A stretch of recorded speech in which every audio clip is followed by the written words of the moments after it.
The microphone's a bit too tall. Thank you for having me. Just let me know. Thank you for having me. It is such a privilege to be here and a very exciting part to be able to play here.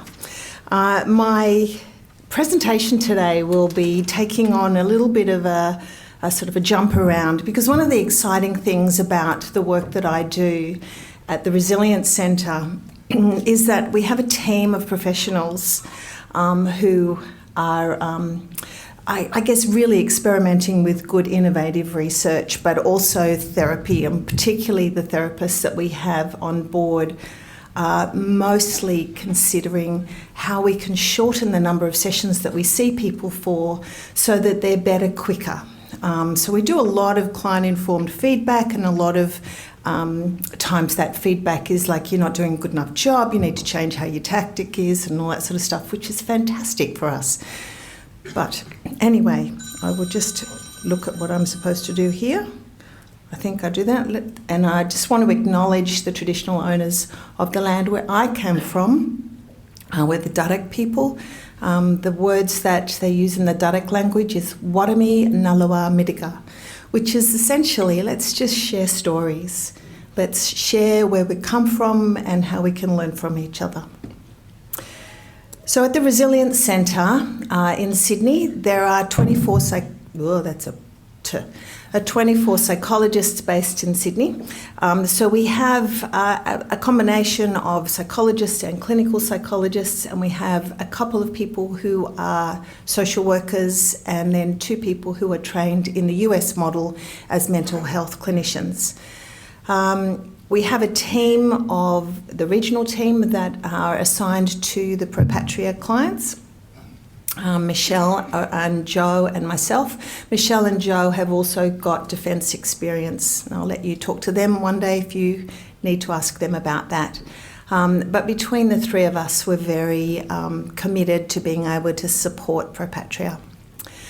Now, my research over the years has been on looking at resilience. And part of that started as a registered nurse when I was working on the wards with children who had many different disabilities, and then looking at their resilience in the process of that and thinking, well, you know, we seem to be treating them with a medical model. What about we treat them with a resilience model? And I think at the time I was a bit before my time, ahead of my time, sorry. But when I started working as a youth worker, I was also astounded by those kids who were going through so much difficulties, and that therapy was never about talking about what's going wrong. Therapy was more about how high have you done your skateboard jump, what are you able to do in the surf, let's go motorbike riding, let's do some things that we can do. So coming into psychology was always with a proactive, what are we doing well? How can we build what's going well? How can we build on that rather than focus on the difficulties? Because inadvertently everybody has difficulties. So this got us to looking at resilience proper, not just the popular psychology term resilience, but really looking at what is resilience. And I'd say everybody in this room is holding on to resilience. And I have put on the table some little cards with the model, so you can write all over those cards. It's called the Resilience Doughnut model. I'm not going to go into it in huge detail, but if you get bits of wisdom from me today, write them on the cards, because you're likely to not throw them out. If we look at defining resilience, there is 3 aspects of defining resilience. It's an interactive aspect, so it's like you're developing your personal and social competence. It's not about intelligence. If you're socially competent, you're going to do better than the intelligent person who doesn't have the social skills. So resilience is about personal and social competence that's developing throughout our lifetime, but at the same time through navigating and negotiating with resources at the same time as going through adversity. So it's a combination of 3 things. And that can be in the form of medical resilience, social resilience, and emotional difficulties. Medical, social, and emotional difficulties. So it's the interaction of three things: competence, resources, and adversities. If you don't have adversities, you might have all the competence in the world and you might have all the resources in the world, but it's a bit like going to the gym and not having any weights on your lifting machines. So essentially you can do the skills, but you haven't got the muscle. So that means we look at adversities and difficulties in a different way. That means that we start thinking about what are you learning rather than what's going wrong. How can we fix it? It's more like we're sitting in the difficulties. Let's have a look at what growth and what changes are occurring in you and where is the opportunity. So that changes how we think and how we treat.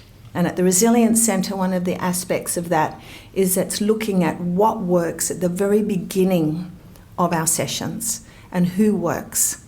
And that leads us into a new way of thinking. Or perhaps, in the medical field and in the allied health field, you have lots of silos and nobody talks to each other. So I've been spending a lot of time looking at resilience and so on. And at the same time, all the social workers have been looking at social prescribing. So social prescribing is essentially where we collide. So social prescribing, it's a holistic, patient-centred approach that leverages community resources, improves health outcomes, and it enhances overall well-being. There's a little bit of a similarity here. So if we start looking at the two columns, social prescribing is patient-centred, it's community resources, and it's health challenges. It's a bit like personal competence, social resources, and adversities.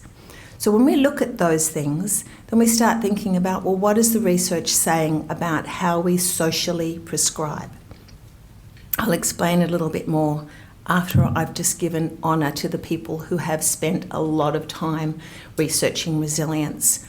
So these are the key people who have been studying resilience over the years.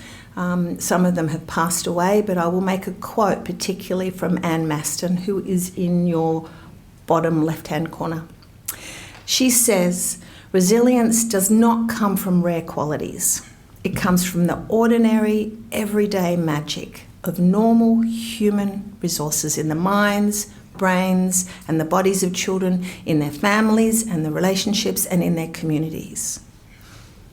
So resilience isn't about any particular scientific or special trait. It's about us in our communities, in the relationships that we have. And I love the term ordinary, everyday magic. We're trying to overthink things a lot when we're researching. We need to look at the ordinary, everyday magic that occurs. When we look at social prescribing, we think about leveraging the ordinary, everyday magic of normal resources in the minds, brains and bodies of humans and families and their communities. So we're looking at leveraging what's already happening. So there is an organisation called Aspire, which is essentially trying to get everybody to connect, or like a network. And social prescribing has been used now as a term for medical personnel to prescribe social activities instead of medication. It's moving away from the traditional medicine, and it's basically embracing the community activities that boost well-being. The studies show that the patients engaged in community programs have improved mental health and reduced hospital visits. Social prescribing basically addresses all the social determinants of health. Now, those of you who have ever done any study, it's sort of 101 to actually look at what are the social determinants of good health. Exercise, diet, housing, social support, substance abuse, debts, benefits, whatever advice we can do financially, all of the above. However, when we start looking at the determinants of health, I'd like to break it down to the ordinary and everyday magic. Ordinary things that we do. Some of us are having ordinary everyday magic in this room right now. We're meeting up with friends that we haven't seen for a while. We're meeting up with colleagues. We're learning about things. We're actually spending time in community, in a community setting. All of those social determinants will make us have a huge boost of dopamine coming through our brain, which will make us more motivated to be healthier. Did you know that when you hang out with people a long time, you end up about the same size? Oh, gosh. If that means you end up around about the same size, it means you're starting to eat similar type of food. It means you're starting to have the similar behaviours. Did you know that if we hang around with people long enough, we end up with a similar amount of money in our bank account? That's because we learn and we grow and we start learning from each other. So if that's the case, we need to start looking at how we can prescribe and socially determine better outcomes for most people by looking at how we hang out and where we hang out. The UK studies, they have now in each GP practices social prescribers. So you go to see a GP, instead of going to a psychiatrist first, you might go to a social prescriber who actually then, or a psychologist, you go to social prescriber, they look at your determinants for health and they start giving you some sort of activity that you can be involved in. They also know what activities are out there and they connect them. And what they've shown, that is that there's been a huge flow-on effect in engagement with other services and a much better increase in their wellbeing. But the gaps in their model in UK is that they don't really have a model that guides what to send them to. It's like, oh, you should join a choir, or, you know, you should go into the gardening club, or you should take up some skateboarding. There's not a huge amount of evidence-based training for those link workers. And the programmers are not necessarily knowing exactly what they're doing. It's a bit hit and mix. But they also don't have a comprehensive measure that they use to actually determine what's changing. So we have, and through our research at the Resilience Centre and through my own personal research academically, have developed a model, a solution-focused model. And when I say a solution-focused model, it's actually a model that is aimed at moving towards the preferred future. What do we want to see? How do we want to see that, rather than what is the problem and how do we address the problem? So the solution-focused model is on your table. I have a children's model which has been tested and validated, and we have an adult model. You have the adult model on your table. As you can see, we've sort of played around with graphics and their little kids one. So in the model we see there is the inside circle and an outside circle. Inside circle is how you feel inside and how you're coping. You might say, I have people to help me cope, I am a nice person and I can do things to change my circumstances. But you also have 7 factors on the outside, and those 7 factors may be determining your mental health. They also build into the I have, I am and I can. So what we do know is that you only need 3 of the factors to tip the difference between mental health and mental illness. So when somebody has 3 strong factors, you will see them going quite well. But you also can see that there are tipping points. So when you have the 3 factors that somebody might be going well with removed, you'll see them collapse. But you can also see a turning points factor when somebody's going downhill because they don't have enough factors going well for them. You activate 3 factors, you'll see a turning point and them coming good. So what we do in the resilience work is always being on guard and on looking out for where are the factors that are actually working for this particular person. There's no one size fits all. It's just what are the factors that are working for this person. So again, we know when tipping points occur, existing strengths are removed. There's often a transition in life, in adulthood, where we have 3 factors and we make a change in our life. And then those factors get thrown out, and then we have to make another change, and then they get thrown out and they make another change. That's life. But there are some significant changes that occur with defence.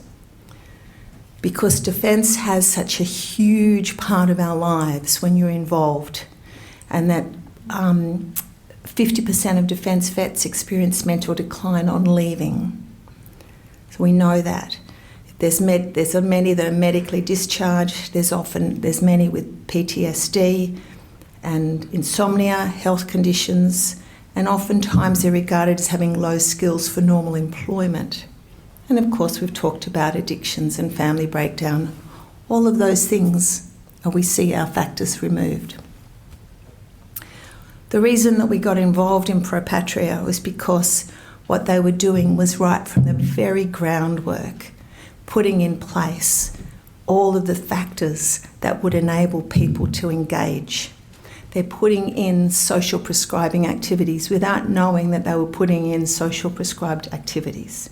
They were putting in the ordinary, everyday moments that enable people to connect, and that people can come in and they can find a skill that they know that they may have. They can come in and they can think of, well, I think we might put in that skill. They're putting in aspects of being able to run things in conjunction with other people. So new friendships are formed, being part of the community is formed. Not only is it just for defence, it's widened its doors for other people who are in the community. So we have an absolutely beautiful groundwork for good mental health. And what that means is that when you layer other health factors on top of that, such as TMS, such as good counselling, such as CBT, they're going to have a good chance of working, because we can start with, well, what's working? Where have you seen the best, your best sense of you? How can we build on that? What have you learned? How have you learned to change? How have you become adaptable? Those are the questions we can ask when you're already in an environment that is starting to support. So when we look at that, I always think about finding a triangle. We put the triangle of skills and friends and community together. Then we have those three factors that are nice and strong. We might have other factors where education and community and friends are happening, a bit like we're having right now. That's what we would call, to coin a phrase, donut moment. A resilience donut moment's occurring. Social prescribing is not an entertaining activity. It's not just something to do to make your time go by. It's not something to do that's just a one-size-fits-all. In the 80s, when I was working as a youth worker, the councils all just thought that skateboards, the skateboarding ramps and a skateboarding park would solve all of the youth health problems. And they were putting them in everywhere. I don't know if you remember that, but that's what was happening. And that's a sort of an idea that one size fits all. I'm meeting with someone who said next week, and she said, oh, I've just started doing flower arranging. It's awesome. It fixes everybody's mental health conditions. No, it doesn't.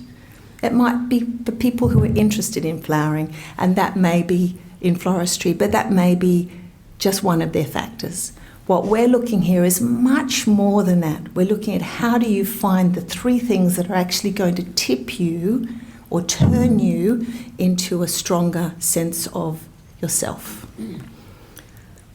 So social prescribing uses the strongest resource resilient factors. So your question is asking what works with who.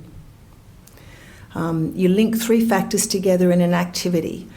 It links back to the person's core belief. It enhances belonging and significance, and it changes over time. It's also client-directed. You don't go and say you've got a prescribed activity and you've got to do it. It's working out how do we actually direct that. It also provides an incredibly safe platform for therapeutic change. I was going to give you an example, but we won't have time for that. I've got 5 more minutes. I think 5 minutes ago, I was told 5 minutes ago. I can keep going more for. No. He's okay. Do you want the case study? Yeah, fine. Okay, Aaron. Okay, everyone, pull out the cards on your table. Those little donut cards. I'd like you to think outside the box a little bit, and I'm sure everybody in this room is able to do this. Let me just give a little example of Aaron. Aaron, and I want you to think, as I'm talking about it, I want you to think about what his factors might be or may have been. He's medically retired from service due to an incident of aggression towards another colleague. He's cut off from the family and partner relationship. He's the youngest of a large farming family, and he's got 2 children, aged 5 and 8. He has increased alcohol use and prescription meds for stress. He's withdrawing from his friends. There's no interest in his past hobbies of fitness training and carpentry, and he's disengaged from all services. Now, who's hearing that he's disengaged, he's on drugs, he's got no family, and he's breaking up? Who's hearing that? Come on, be honest. Okay, what emotion comes with that? Failure? Shame? Yep. I'm listening for other things. I'm listening that there was some incident that he was in that he was passionate about. I'm listening that he has family and he's had a partner and he's got a large farming family. So there's some skills, farming skills. He's got family and he's got 2 little kids. They're all reasons to live, yeah? I'm also hearing that he's stressed. So he's not ambivalent. So there's a bit of passion here. He's withdrawing from friends. He had friends in the first place. Are you hearing that? He's got past hobbies. What are his past hobbies? Fitness, carpentry. So there's a whole lot of things this guy's got. So with those things, what sort of, just between you and the person on the table, what 3 things would you be able to link together at Pro Patria? Off you go, you've got 2 minutes out of my 5.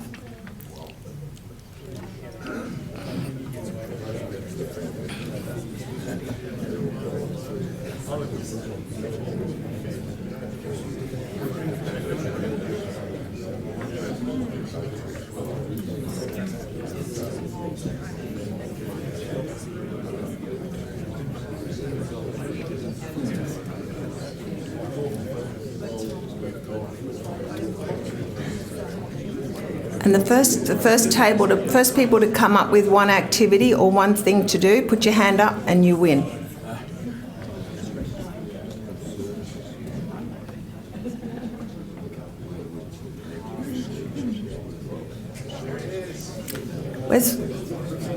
Okay, we've got one. What did you come up with? Big voice. The shed thing?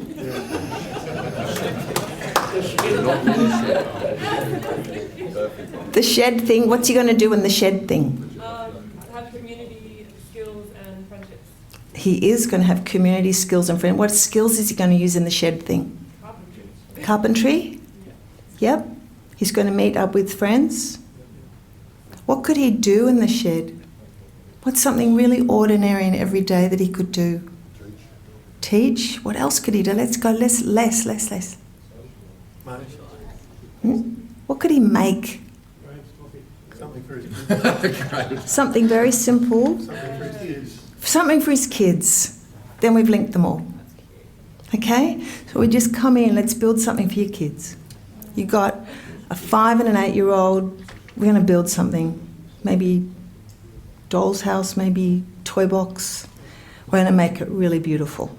I'm going to spend a lot of time talking about what he's building and his kids and his family. Oh, how powerful is that? Are we doing therapy? You bet. That's better than any psychological therapy. It is actually therapy.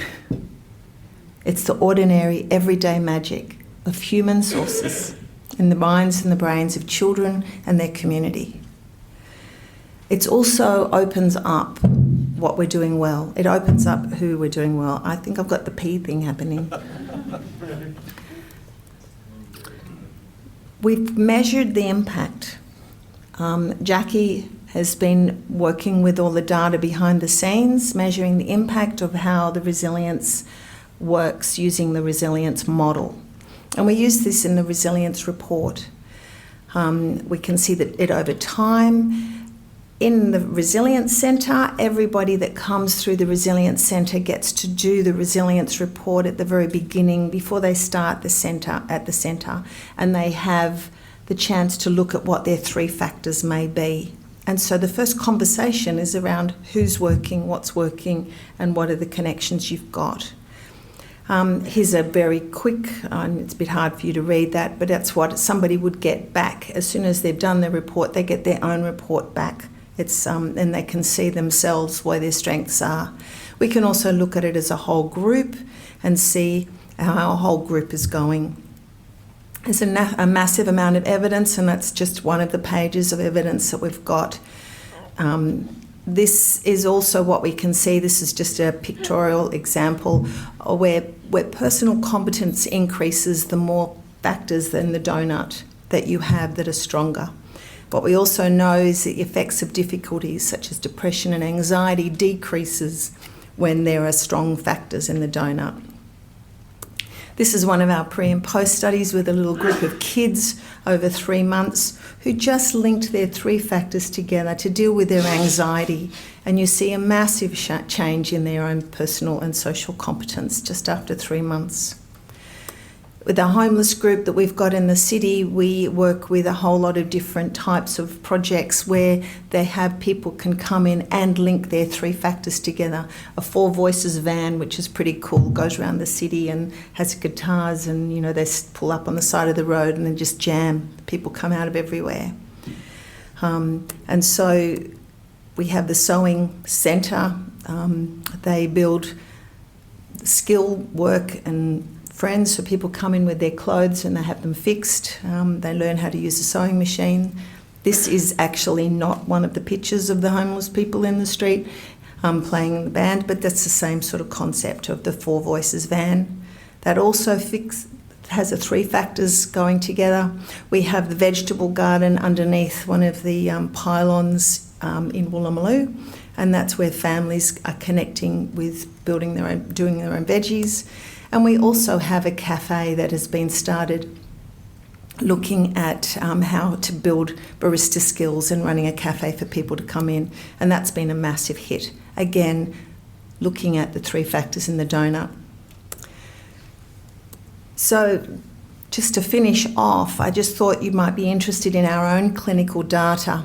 We have we have a large clinic, as I said before. We probably see about 2,000 clients per month across the centre, and everybody is doing the resilience report when they first come.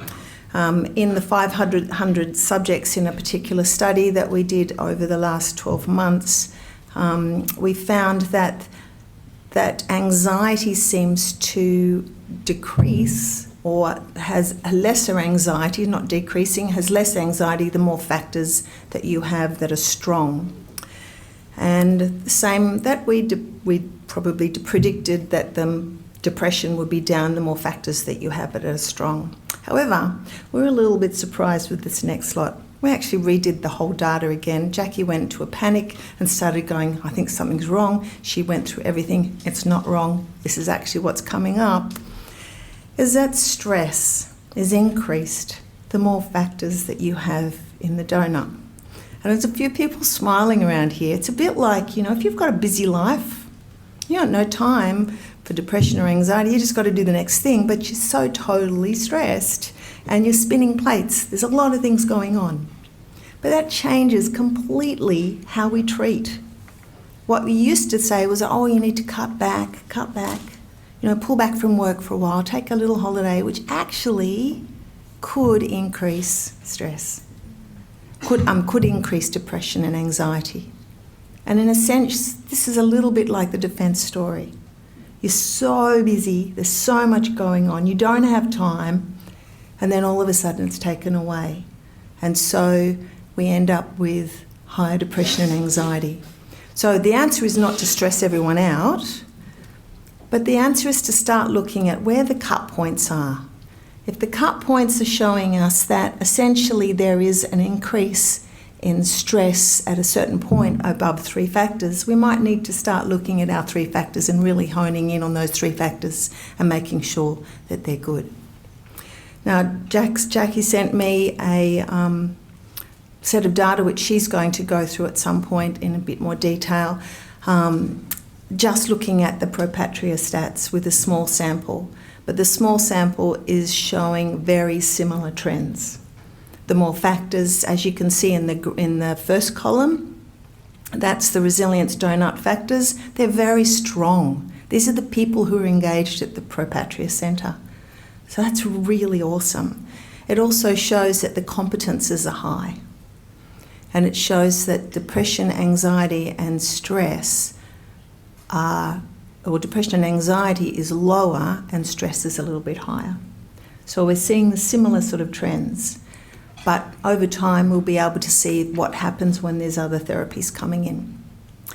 That's the end, but this is a little hello and a donut moment from the Resilience Centre team, where we get together each year with our families, and that's probably about 5 years ago, so all those kids are really big now.